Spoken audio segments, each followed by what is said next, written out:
Hi అండి. నేను Swapna. Welcome back to our channel. అందరూ ఎలా ఉన్నారు? నేనైతే బాగున్నాను. మీరు కూడా బాగున్నారనుకుంటున్నాను. మీరు ఎలా ఉన్నారేంటనేది కామెంట్ బాక్స్లో కామెంట్ చేసేయండి. ఈ వీడియో వచ్చేసి ఇంకా ఆఫ్టర్నూన్ లంచ్ అండి. లంచ్ అయితే ప్రిపేర్ చేస్తున్నాను అనమాట. ఇక్కడ ఈరోజు లంచ్లోకి వచ్చేసి ఇంకా పప్పుచారు అయితే చేస్తున్నానండి. పప్పుచారు కావాలని పిల్లలైతే గోలు గోలు చేస్తున్నారనమాట. ఇక అందుకని పప్పుచారు అయితే చేస్తున్నాను. ఇక్కడ ఆల్రెడీ పప్పు అయితే ఉడికించేసానండి. ఇక్కడ కందిపప్పు వరకే ఉడికించానమాట. పప్పు ఉడికించుకునేటప్పుడు నేను ఈరోజు పప్పులో అయితే ఏం వేయలేదు. ఓన్లీ పప్పు నీళ్ళు పోసి ఉడికించేసాను. ఒకసారి ఇక్కడ పప్పు ఉడికిందా లేదా చూసి మెత్తగా అయితే ఉడికింది. ఇంకా గంటతో అయితే కలదిప్పేసి పక్కనైతే పెట్టేస్తున్నాను. ఇంకా పప్పుచారులోకి చింతపండు అయితే నానబెట్టేసాను అనమాట. ఇంకా అమ్మ అయితే చింతపండు రసం అయితే తీస్తుంది. ఇంక ఇక్కడ నన్ను అయితే తాలింపు పెట్టేయమంటుంది. ఇంకా నేను వచ్చేసి ఇక్కడ స్టవ్ వెలిగించుకొని తాలింపు అయితే పెట్టేస్తున్నానండి. కొంచెం ఆయిల్ తీసుకొని పప్పుచారు అంటే ఇంకా మా పిల్లలు మాత్రం ఒక ముద్ద ఎక్కువే తింటారండి. నిజానికి మా పిల్లలకే కాదు చిన్నపిల్లలకి చాలామందికి పప్పుచారు అంటే చాలా ఇష్టం కదా. చాలా ఇష్టంగా తింటూ ఉంటారు. చాలా తక్కువ మందినండి పప్పుచారుని ఇష్టపడని వాళ్ళు. పిల్లల నుండి పెద్దల వరకు అందరూ పప్పుచారుని అయితే ఇష్టంగానే తింటుంటారు కదా. ఇంకా ఈ రోజుల్లో అయితే చాలా తక్కువైపోయింది కానీ తినటం. మనం చిన్నప్పుడైతే పప్పుచారు డైలీ చేసి పెట్టినా తింటూ ఉంటాం కదా. అంతలా ఇష్టం అనమాట. మా పిల్లలకి నిజానికి పప్పుచారు అన్న రోజు 2 ముద్దలు ఎక్కువ తింటారండి. ఇంక ఇక్కడైతే నేను తాలింపు అయితే వేసేస్తున్నాను. ఈ వీడియో అయితే మీరు లాస్ట్ వరకు చూడండి, మీకు నచ్చుతుంది. వీడియో నచ్చితే లైక్ చేయండి, షేర్ చేయండి, మన ఛానల్ని సబ్స్క్రైబ్ చేసుకోండి.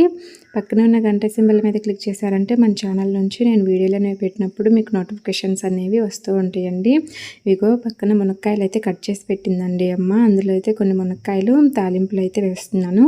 ఇంకా తెలిసిన వాళ్ళకి మునక్కాయల చెట్టు అయితే ఉందన్నమాట. ఇంక మునక్కాయలు అయితే ఇచ్చారు. ఇంకా అవైతే కట్ చేసి ఇచ్చింది. ఇంకా వాటిని నేనైతే ఇప్పుడు తాలింపులు వేసి ఏగేంత వరకు కలుపుతున్నాను. ఇంక ఈలోపు మా బుడ్డోడు వచ్చి గోల గోల చేస్తున్నాడు అనమాట. చెప్పాను కదా, వీడు మాత్రం నన్ను వదిలిపెట్టి ఒక్క నిమిషం కూడా ఉండలేడు. ఎప్పుడు ఒకసారి కదిలిస్తూనే ఉంటాడు. వంట చేస్తున్నా ఏ పని చేస్తున్నా కానీ వచ్చి మాత్రం ఏదో ఒకటి అంటూనే ఉంటాడనమాట.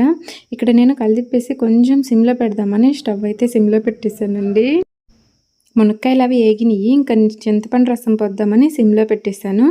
కానీ ఈ స్టవ్ అయితే ఆరిపోయిందనమాట. ఇక్కడ కొంచెం కనిపించదండి మనకి, పక్క నుంచి చూస్తే తప్పించి ఎదురుగా స్ట్రైట్గా అయితే ఉంటే కనిపించదు అనమాట. స్టవ్ వెలుగుతుంది ఆరిపోతుంది. నాకైతే కనిపించలేదు. నేను స్టవ్ అయితే వెలుగుతూనే ఉందనుకున్నాను. ఈ స్టవ్ అమ్మ వాళ్ళది వచ్చేసి ఎందుకో ఏమోనండి, సిమ్లో పెడితే చాలు వెంటనే ఆరిపోతూ ఉంటుంది. కొత్తది తీసుకోమంటేనేమో తీసుకోదు. ఇవి అసలు ఈ స్టవ్ తీసుకొని దాదాపు చాలా సంవత్సరాలు అవుతుందండి. నేను చిన్నప్పటి నుంచి ఇదే స్టవ్ యూస్ చేస్తుందన్నమాట. ఇదిగో నేనైతే స్టవ్ వెలుగుతూనే ఉందనుకొని అన్నీ అయితే వేస్తూ ఉన్నానండి. ఉప్పు, కారం, పసుపు, ఇది వచ్చేసేమో మునక్కాయ పొడి అనమాట. మునక్కాయ పొడి ఇవన్నీ వేసి చింతపండు రసంలో మొత్తం ఒకసారి కలిపేస్తున్నాను. ఏంటి అసలు సౌండ్ రావట్లేదని అయితే అనుకుంటూనే ఇంకా పప్పు అయితే వేసేస్తున్నానండి, ఎనిపిన పప్పు. కానీ ఇప్పుడు కూడా అసలుకి ఏం సౌండ్ లేదనమాట. అసలు ఇది ఉడుకుతుందా లేదా, ఏంటి ఇలా ఉందని అయితే అనుకుంటూ ఒకసారి అయితే చెక్ చేశాను అనమాట. చెక్ చేసేసరికి అసలు ఇక్కడ స్టవ్వే వెలగట్లేదు. ఈరోజైతే నేను స్టవ్ వెలిగించకుండా పప్పుచారు అయితే చేసేసాను అని అయితే అనుకుంటున్నాను. స్టవ్ వెలిగించకుండా పప్పుచారు అయితే చేస్తున్నానండి. చూడండి ఎంత విచిత్రమో కదా. నేనైతే అసలు చూడలేదు, వెలుగుతూనే ఉందనుకున్నా. అసలు ఏంది సౌండే రావట్లేదు, అసలు వేగుతున్నాయా లేవా అని చూసేసరికి స్టవ్ అయితే ఆరిపోయిందనమాట. భలే ఉందిలే అనుకొని మళ్ళీ స్టవ్ ఆఫ్ చేసేసి ఇక నేనైతే మళ్ళీ స్టవ్ అయితే వెలిగిస్తున్నానండి. చూడండి, ఈరోజు నేను స్టవ్ వెలిగించుకోకుండానే పప్పుచారు అయితే చేసేసాను అనమాట. అప్పుడప్పుడు ఇలా జరుగుతూ ఉంటుంది కదా. నాకైతే ఇప్పుడేనండి ఫస్ట్ టైం అనమాట స్టవ్ వెలిగించకుండా ఇలా పప్పుచారు చేయటం. ఇదిగో ఇంక అయితే నేను మళ్ళీ స్టవ్ వెలిగించేసి పప్పుచారుని అయితే బాగా మరిగిస్తున్నానండి. పప్పుచారు మనకి మరిగితే టేస్ట్ అనేది బాగుంటుంది. అంతా రుచి చూసుకొని ఇంకా పప్పుచారు మూత పెట్టేసి అలా ఉంచేసాను. ఇంక 2 నిమిషాలు మరుగుతుంటాయని. ఇదిగో ఇంక ఇక్కడైతే వచ్చి హాల్లో కూర్చున్నానండి. చెమటలు అయితే కారిపోతున్నాయి అనమాట కిచెన్లో. ఇక అందుకని అవి స్టవ్ మీద అలానే ఉంచేసి ప్రశాంతంగా ఇక్కడైతే ఫ్యాన్ కింద అయితే కూర్చున్నాను. అసలు ఈ ఎండాకాలం వంట చేయాలంటే చాలా కష్టం కదా. ఒక 5 నిమిషాలు కూడా ఉండలేకపోతున్నాము కిచెన్లో వేడికి. ఆవిరికి అసలు ఉండలేకపోతున్నాం అనమాట.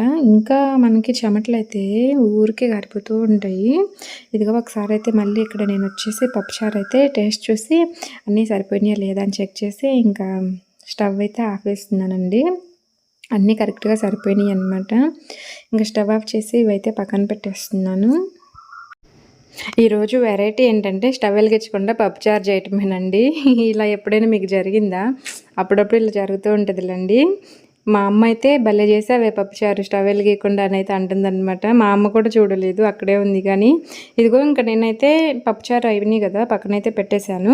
ఇదిగో ఫస్ట్ పప్పు ఉడికించుకునేటప్పుడు ఈ స్టవ్ మీద అంతా పొంగిపోయింది అనమాట. పప్పు నీళ్ళు ఎక్కువ ఉన్నట్టున్నాయి. స్టవ్ అయితే మొత్తం పప్పు నీళ్ళతో నిండిపోయింది. అందుకని కాస్త నీళ్ళు పోసాను.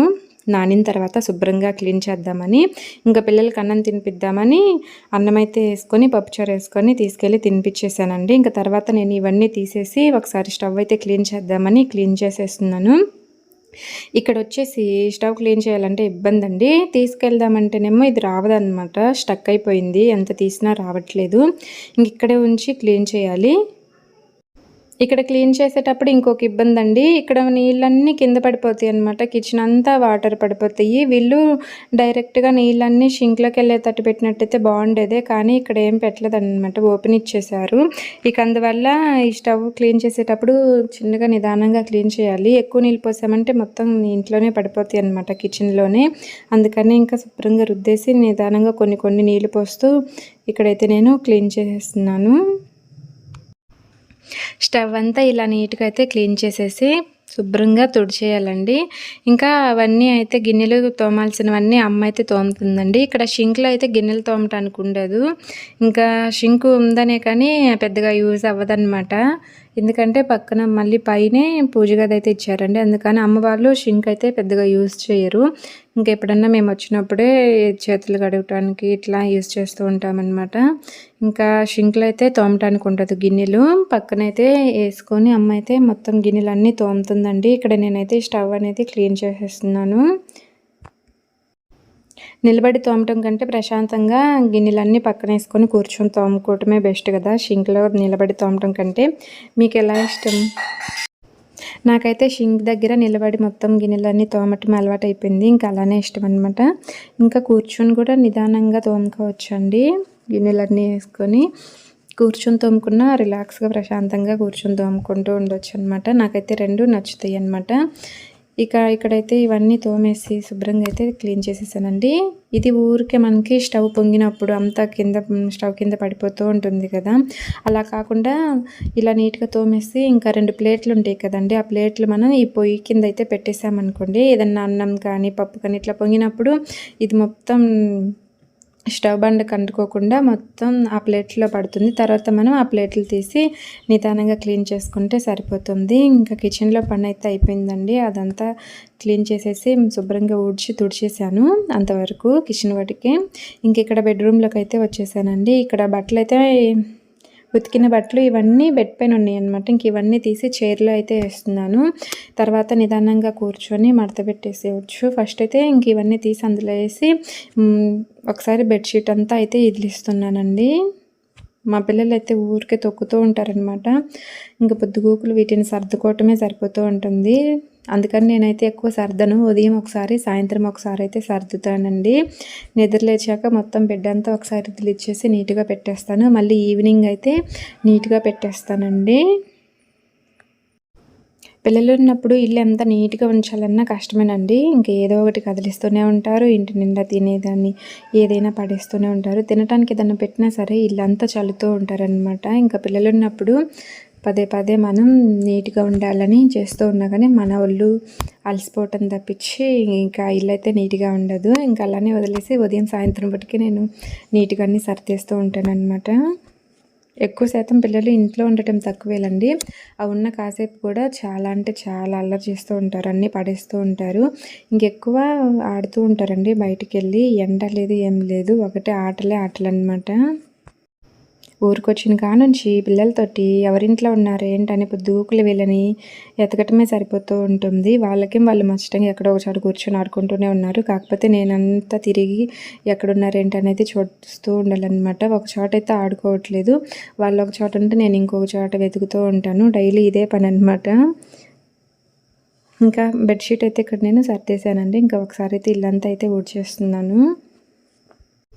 మా బుడ్డోడైతే రోజు ఏదో ఒక దెబ్బ తగిలించుకుంటూనే ఉన్నాడండి. మొన్న ఒకసారి అయితే కింద పడి పెదవికైతే దెబ్బ తగిలిందనమాట. అంతకుముందు ఒకసారి తలకి. చెప్తే వినడు. బయటికి వెళ్ళొద్దంటే వెళ్తూనే ఉంటాడు, పిల్లలతో ఆడుతూనే ఉంటాడు.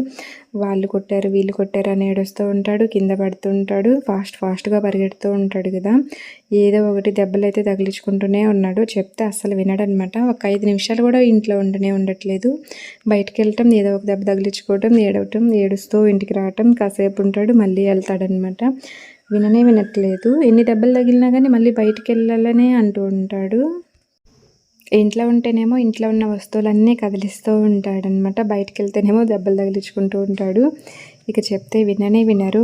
పొద్దుగూకులు ఎవరమో ఒకళ్ళమే వాళ్ళ వెనకాలే ఉంటూ ఉంటామన్నమాట. నేను కానీ, అమ్మ కానీ, నాన్న కానీ ఇంకా చూస్తూ ఉండాలి ఎటు వెళ్తున్నారు ఏంటా అనేది. కాసేపు కనుక వాళ్ళని పట్టించుకోకుండా ఉన్నామంటే ఇంకా ఏదో ఒకటి తగిలించుకొని వస్తూ ఉంటాడు. దెబ్బలు చేతికో కాలికో ఏడుస్తూ ఉంటాడనమాట. ఇంకా ఇక్కడ దెబ్బ తగిలింది, అక్కడ దెబ్బ తగిలిందని. ఇదిగో ఇంక ఇక్కడ నేనైతే ఇవన్నీ సర్దేస్తున్నానండి. ఇప్పుడు కూడా ఆడుకుంటూనే ఉన్నారనమాట బయట. నేను మాత్రం ఇక్కడ ఇవన్నీ సర్దేస్తూ ఉన్నాను. ఇక్కడైతే ఊడవటం అంతా కంప్లీట్ అయిపోయిందండి. ఇల్లంతా అయితే ఊడ్చేసానండి. ఇంకా పిల్లల్ని అయితే చూడాలన్నమాట. ఎక్కడున్నారేంటో వెళ్ళి తీసుకొని రావాలి. తీసుకొచ్చి తినిపిస్తాను. ఇందాక సరిగా తినలేదండి బుడ్డోడు. ఆటల మీద పడి పక్కన పిల్లలు ఆడుకుందాం రా అని పిలుస్తూ ఉన్నారు. తినేసేళ్ళరా అంటే అస్సలు ఒక్క ముద్ద పెట్టించుకొని వెంటనే పరిగెత్తాడనమాట. ఇక వాడిని మళ్ళీ పిలుచుకొచ్చి తినిపించాలి. ఒకటే అల్లరి వినాడు. ఇంట్లో ఒక 5 నిమిషాలు ఉండటమే కష్టమైపోతుంది. ఇదిగో తీసుకొచ్చేసి ఇంకా పప్పుచారు వేసి అన్నం వేసి తినిపిస్తున్నానండి. తింటాడేమోనని, 2 ముద్దలన్నా తింటాడేమోనంటే ఒకటే గోల. ఆటల మీద ఉన్న అంత ఇంట్రెస్ట్ ఫుడ్ మీద అయితే అస్సలు ఉండట్లేదు అనమాట. పక్కన మా పిన్ని వాళ్ళ ఇంట్లో ఆడుకుంటుంటే తీసుకొచ్చేసానండి. తీసుకొచ్చి ఇక అన్నం అయితే తినిపిస్తున్నాను. కొంచెమన్నా తింటాడని. ఇంకా 2 ముద్దలు తినటం ఇంకా నాకు ఆకలిగా లేదు, వెళ్తానని అయితే అంటూ ఉంటాడు. తినిపించేసి ఇంకా మూతి కడిగి కాసేపు ఇంట్లో కూర్చోరా టీవీ చూస్తూ అని అయితే చెప్పాను. ఇదిగో నన్నైతే వీడియో తీస్తున్నాడండి. ఇదైతే మా బుడ్డోడేనమాట తీస్తుంది. నేను బట్టలు మడతేస్తుంటే కూడా చూడలేదు నేను, వాడు తీస్తుంది కూడా. ఓకే అండి, ఇంక నేను ఈ బ్లాగ్ అయితే ఎంత షూట్ చేశాను. ఈ వీడియో ఎలా అనిపించిందో చెప్పండి. నచ్చితే లైక్ చేయండి, షేర్ చేయండి, సబ్స్క్రైబ్ చేసుకోండి.